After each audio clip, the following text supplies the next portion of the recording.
got my decaf coffee in my gnome cup from my subscriber in Alaska. Thank you.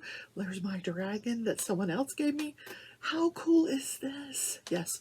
Anyway, good morning or afternoon or evening or whenever you're listening to this.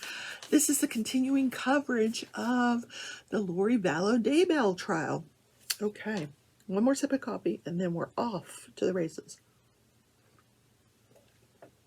Okay, now let me tell you what occurred on Monday. I have not listened to, I've listened to some of what happened on Tuesday. So on Monday they had several different, several different FBI agents investigating. They all had to do with Google searches, cell phone records, that kind of thing. The last person that was on the stand was the cast guy. He's the guy that takes the cell phone connection to the cell phone towers and the pings, and he puts it all on a map, and we get to see where everybody went.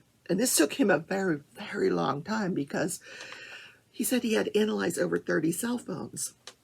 So he just barely got into his testimony and was going to finish that up on Tuesday, yesterday. So I want to sit and listen to all of that testimony, and then I'll bring it to you. But the first person to testified about Google searches, and there was quite a few Google searches, and I wanted to tell you about some of those.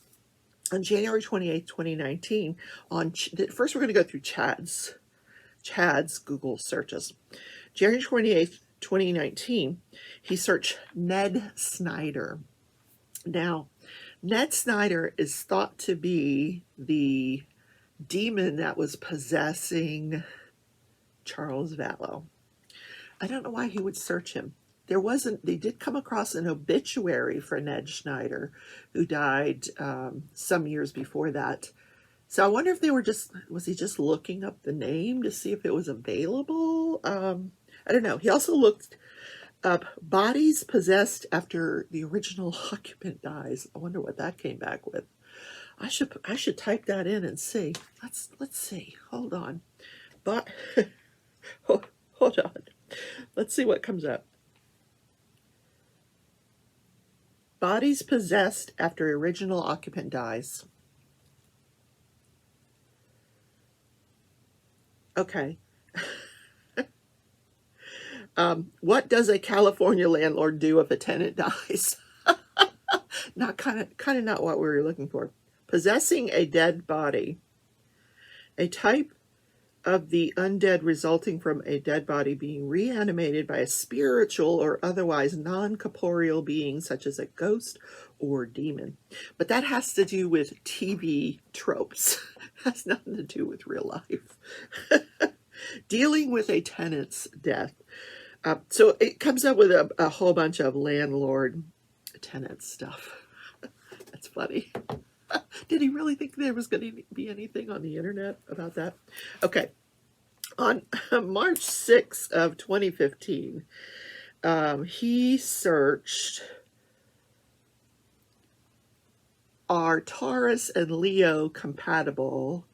And he was searching Tammy's zodiac sign and his, which was Leo, and he was searching Lori's zodiac sign and his to see if they were compatible.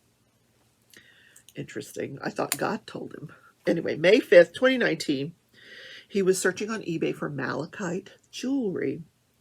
On June 1st of 2019, he was searching Hiplos, which is, once they cast out Ned Snyder from Charles Vallow's body, Hiplos took over.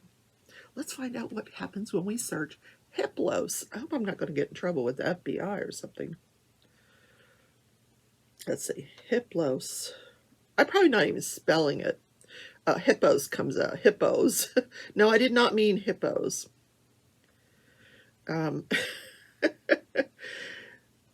Charles Vallow's Hiplos. Who knew? Comes back to Charles Vallow.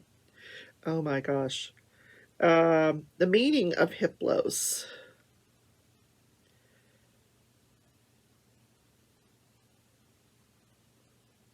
Loose? I don't know what that means. Okay. Mostly comes up with word games where they use the word Hiplos. What does that mean? They're not telling us.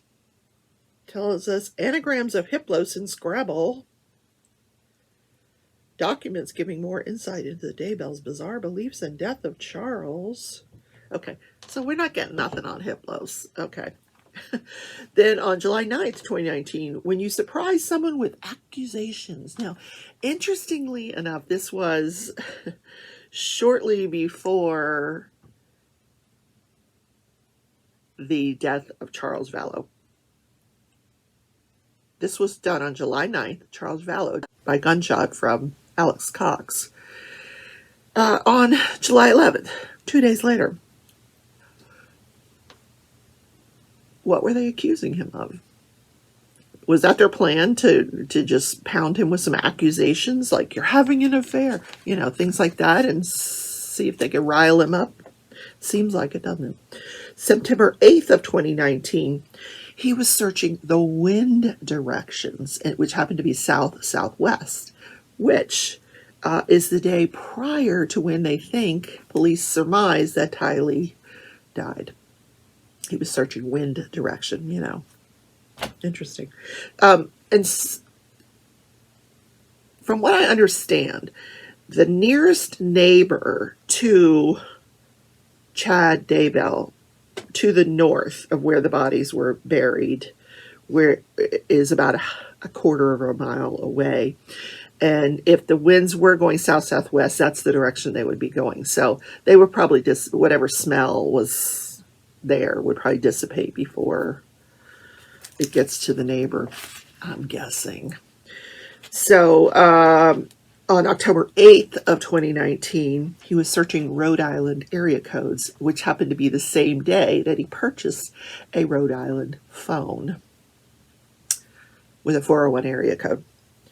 Then on Lori's searches, those were all Chad's searches. On Lori's searches, May 7th of 2019, she was also searching for malachite jewelry. Now, this is well before Charles is still alive and Tammy is still alive. They haven't died yet, but she's, getting the wedding plans going.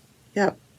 On July 21st of 2019, she searches for life insurance for the children.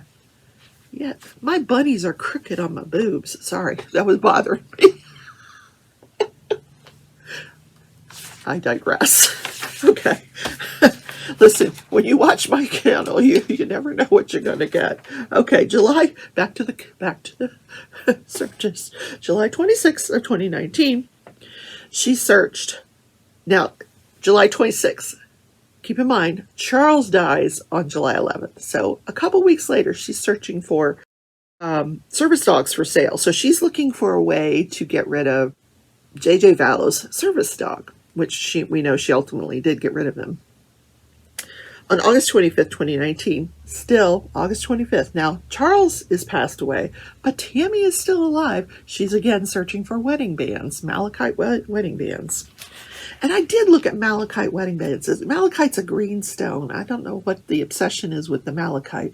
I don't think it's a very attractive stone. I have friends who think it probably would be. Their favorite color is green, but in a wedding band, it's just kind of weird. But there are wedding bands with the malachite stone in them. There must be some significance to it. On September 20th of 2019, and September 24th, she searches for the phone number for Kennedy Elementary School. Now, this is right around the same time that September 20th is before JJ was killed, as police believe, and September 24th is after police believe JJ was killed. So she's searching the school phone number where he went to school. And then she looks up at the same time to find the word possessed. Okay. September 30th, she searches for how to get back seat out of the Jeep Wrangler. Now, I don't know if you guys recall, but a Jeep Wrangler was used a couple of days later in the attempted shooting of Brandon Boudreaux by, we think, Alex Cox. they would try to take the back seat out of the Jeep Wrangler. On October 22nd, 2019, she searches. Now, this is after the death of Tammy Daybell. She's searching for wedding dresses in Kauai, Hawaii. It was actually 3 days after Tammy Daybell's death, and it was the day of the funeral. So instead of going to the funeral, well, it wouldn't have been appropriate for her to go to the funeral, but while her boyfriend, lover, is at the funeral, she's searching for wedding dresses. Interesting. Okay, then we had a person that came on and talked about the phone numbers associated with Chad Daybell, Lori Daybell, and Alex Cox. And there were 9 phones attributed to Chad. And they narrowed it down to 3 that they were going to concentrate on, because these 3 were the most common, were used the most out of the 9 phones.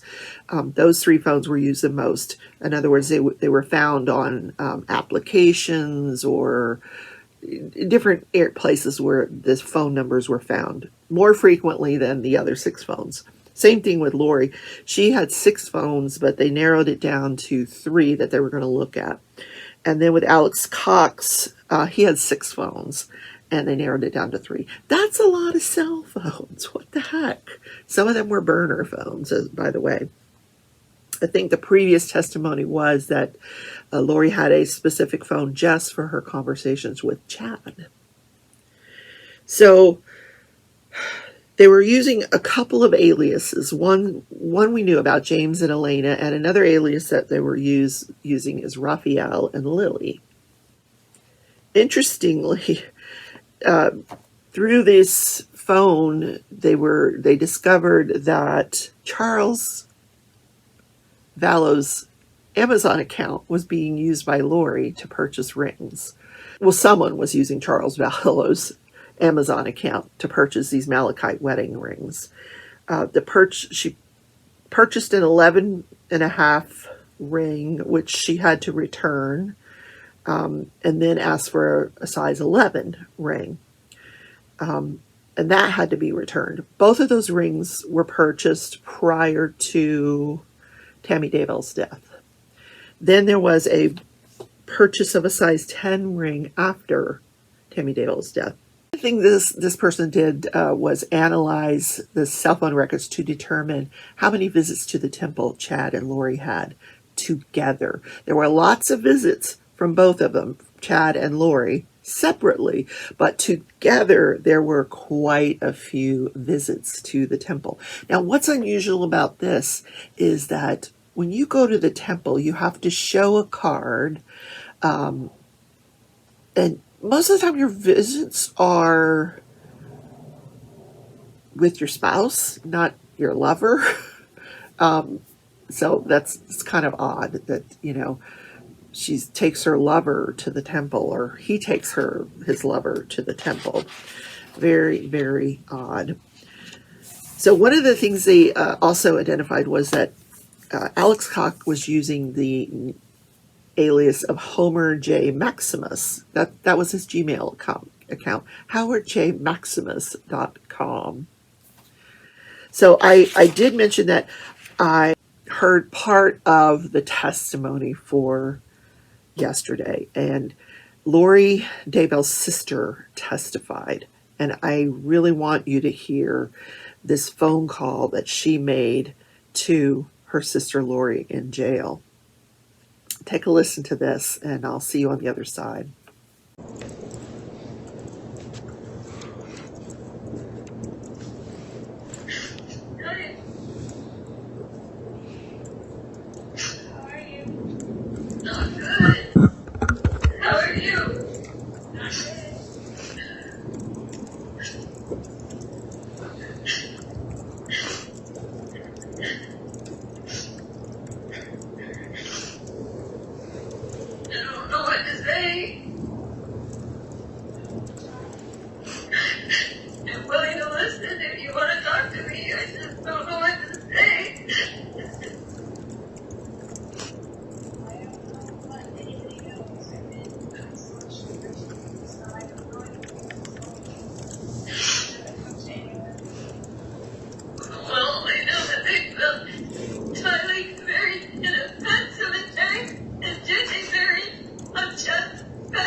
understand how that happened or why.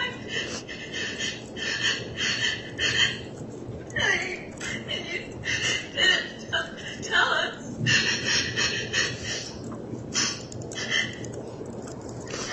And we're devastated.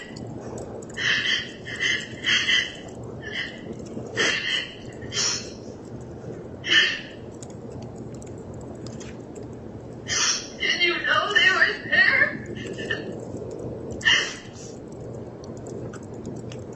Can't talk about it.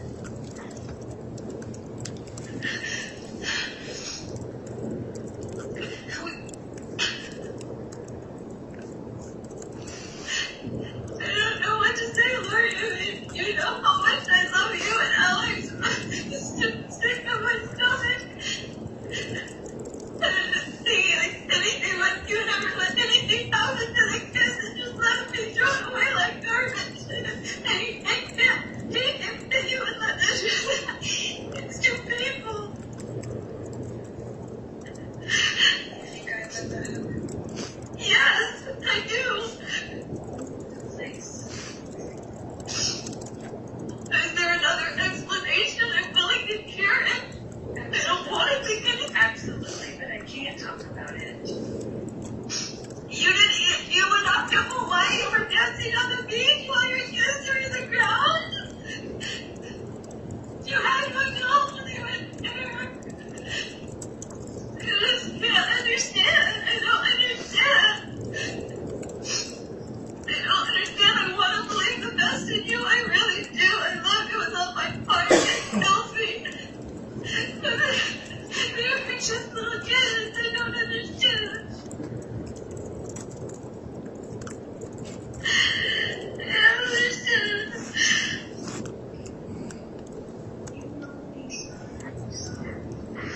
That's what I thought. Lori, if you let that happen to them and didn't tell us and took the be in the ground like a piece of trash, then I don't know you because you would have never done anything like that. That's correct. And if you knew and didn't tell us, that's not okay. We love them. We would have taken them. We would have taken care of them. You could have gone up and done anything you wanted. That's what you think? I don't know what to think. No, still you haven't told us anything. We believe you. We stood up for you. I cannot. I would love to.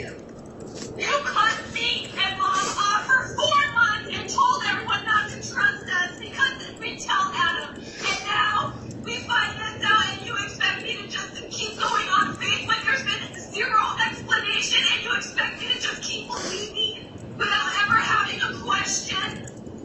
Say that. That is what you're saying. Either explain it or don't expect me to not be upset and tell you when the kids are on Chad's property.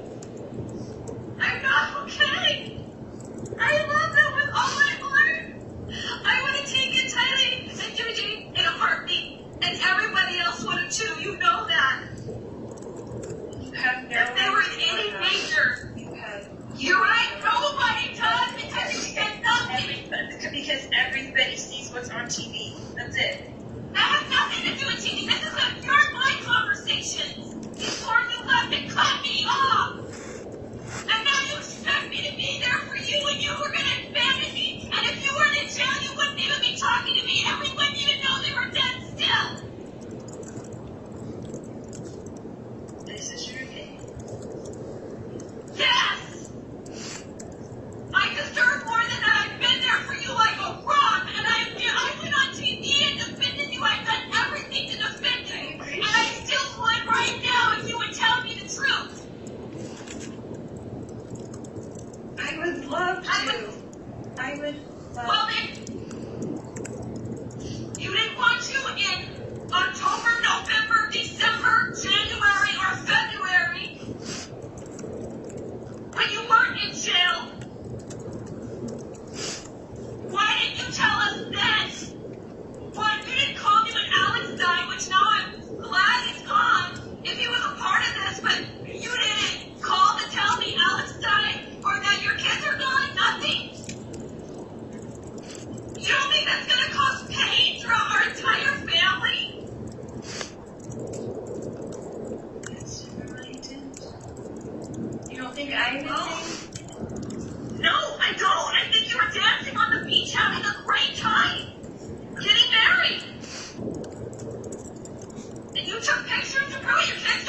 was on TV, what everybody said, and all the excuses of all the people around. Okay, so now no, deceived. Everyone in the world is deceived except for you. Say, nobody's seen me on the floor crying. Nobody knows what I've been through. My children that I love more than anything. Mine, Lori. You were dancing on a beach with a smile on your face, taking wedding photos. Trying to go on with life. You don't see? Trying to find some kind of happiness. You think I want to be alone? Do you think that your mother and your sister and your son don't deserve to know that the children are gone?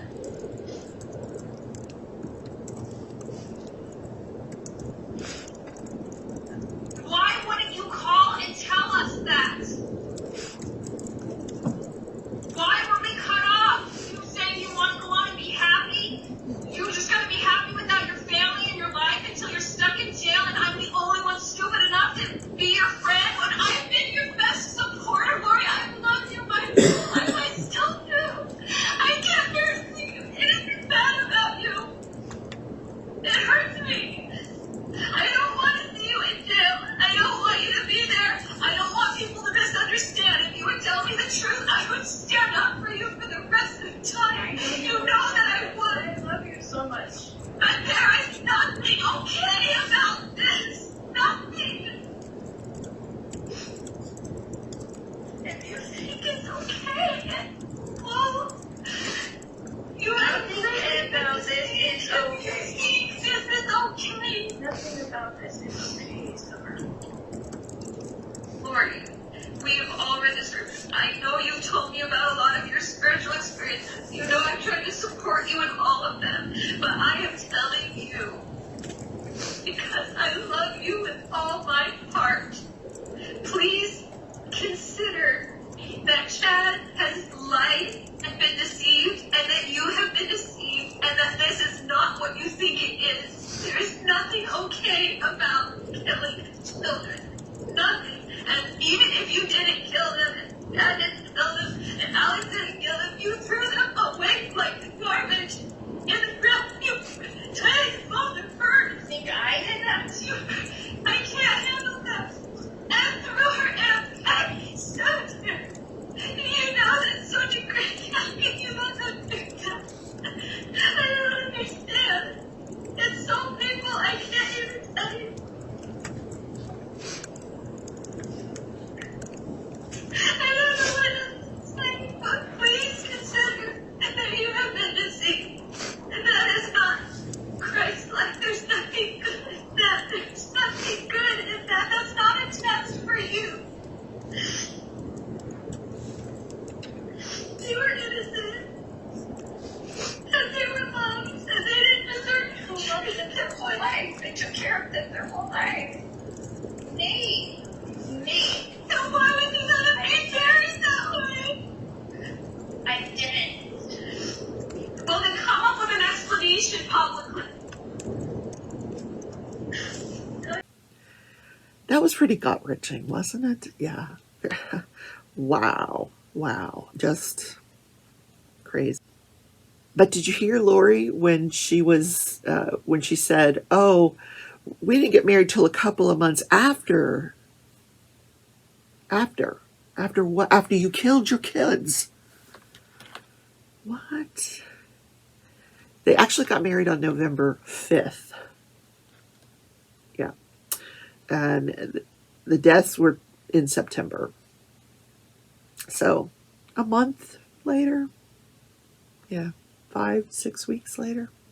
Not months. Anyway, I'm being technical. All right, guys, that's the show for today. Oh, no, it's not. Crime calendar. I keep forgetting. What? Don't let me forget. All right. So we're going to start part 1 of the Nantu serial murders. Part 1, Debt and Death. In November 2008, Lynn Yuju Lin Yu-ju of Nantou County, Taiwan, found herself $20 million new Taiwan dollars in debt, which is equivalent to 726,000 US dollars from a lottery addiction. Oh. Lin, who manufactured and sold a type of tofu called stinky tofu, concocted a murderous scheme to get herself out of debt, which involved cashing in on life insurance policies. Lin began systematically killing her family members, starting with her mother. While Lin was visiting home, she pushed her mother down the stairs, which killed her instantly. Oh, that's terrible. In May 2009, Lin poisoned her mother-in-law's food, making the woman sick enough to be brought to the hospital. Once there, Lin injected a lethal dose of sleeping pills and antidepressants into her mother-in-law's IV. The following month, it doesn't say if that killed her. The following month, Lin tried to kill her husband, Liu, Liu, however you pronounce that, Liu, using the same tactics. She poisoned him, had him admitted to the hospital, and injected his IV drip with sleeping pills and methanol. Nurses intervened in time to save him, but just a month later, Lin tried her hospital poisoning tactic a third time and successfully murdered him. Okay. After collecting the insurance money, she was 3.76 million, which is 100,000 US dollars, away from paying off her debt. Then the insurance company noticed irregularities in her claims. So I'm guessing her mother-in-law did die. I don't know. I could peek at tomorrow's. Okay. I'm not going to tell you. So, all right. I will see you guys tomorrow in Crafting and Crime Daily. Have a great Wednesday. Oh, by the way, I will be live tonight at 6:30 Central Time doing, probably going to do diamond painting because I just cleaned off the desk from doing watercolor last night. I was just in a frenzy with the watercolor last night. And it's not anything I want to show you because I was just trying different things and it's not good. So hopefully I'll see you tonight. If not, see you tomorrow. Take care, everybody. Bye.